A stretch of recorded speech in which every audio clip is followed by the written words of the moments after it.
I have this post for the spiritual blog, and it's self-esteem, how we value self-esteem, but how self-esteem can lead us to self-acceptance or self-deception.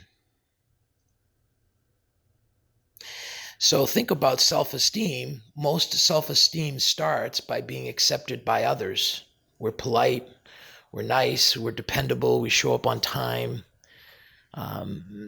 We take care of our friends. We're honest, we're truthful, we're genuine. We do all the things we can to gain the acceptance of our community, our parents, our school teachers, our workmates. When it comes to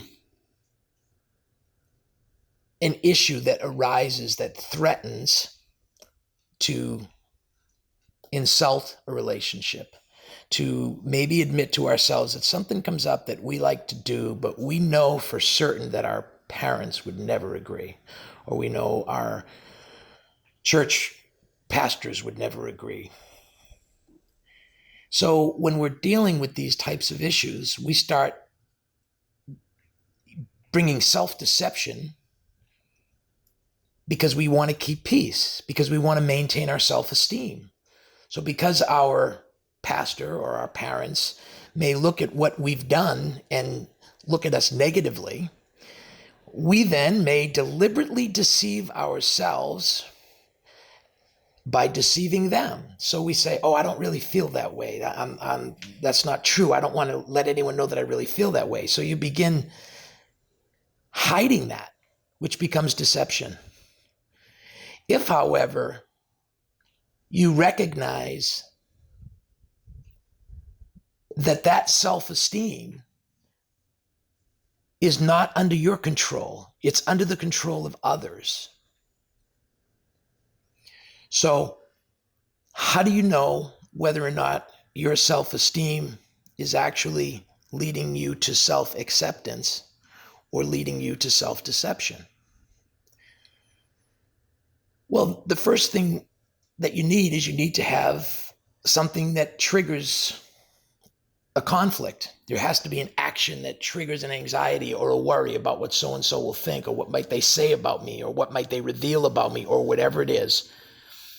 Whenever a triggering event happens that makes us uncomfortable potentially with ourselves, what is the first thing that we think?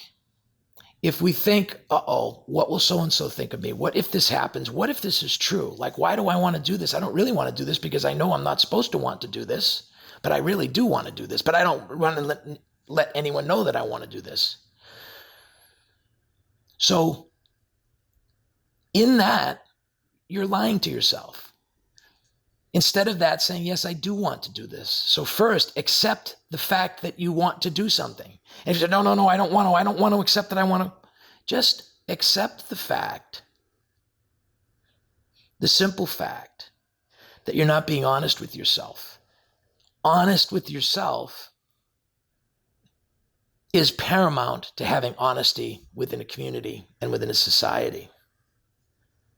So when an issue comes up that's controversial, the first question you need to ask yourself is, am I in agreement with this? Absolutely. Or I completely am in disagreement, or I'm not sure. If you're not sure, make a note of that because you want to figure out how to become sure of that.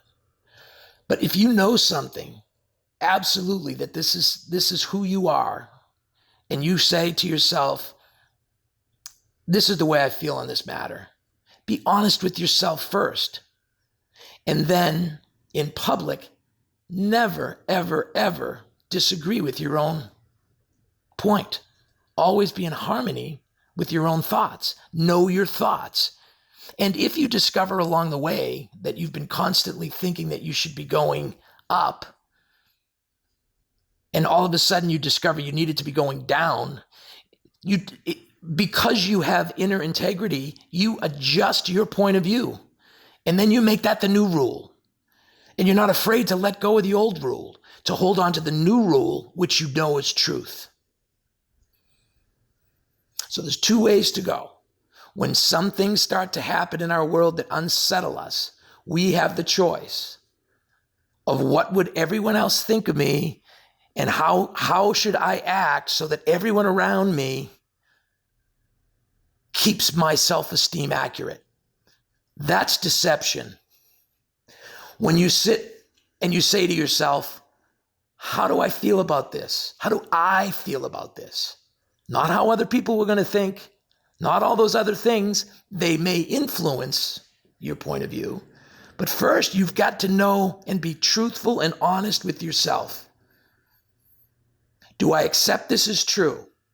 If it's true, you tell yourself it's true, and you never lie about that to anyone else at any time unless you change your mind, which you're able to do. Or number two, if you're not sure, you make a note of that because that's something you need to read about and study so that you can grow. Or you know the opposite. That is absolutely not where I am, and I don't agree with that, and I view that as not acceptable to me for my life rules. And that's the simple equation, if you will, for self-acceptance and for a better experience in life and more control of your own life. And you're not under the control of everything else and everybody else around you. You own your own space. A destination for those on the spiritual quest.